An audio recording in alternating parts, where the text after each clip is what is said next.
ke arah kamar permaisuri itu karena wisi di luar pampan gak ada diberesi hadam. Mamanda Mangkubume, engkau masih bakulim. Sekali lagi beta takunakan, jikalau engkau kada mengaku, beta hukum mati beserta harapan pertama antara kedua jua dan bini jam. Ampun Paduka Sultan. Mohon maaf.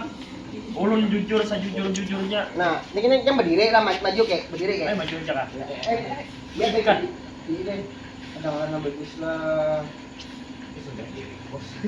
Bisa dimajukan. Panglima perang, bawa maju Mangkubume. Tanya kamu mengikutinya, ya ini kisah. Mohon ampun Paduka Sultan. Ulun akan jujur sejujur-jujurnya bahwa waktu itu ulun memang ke kamar permaisuri.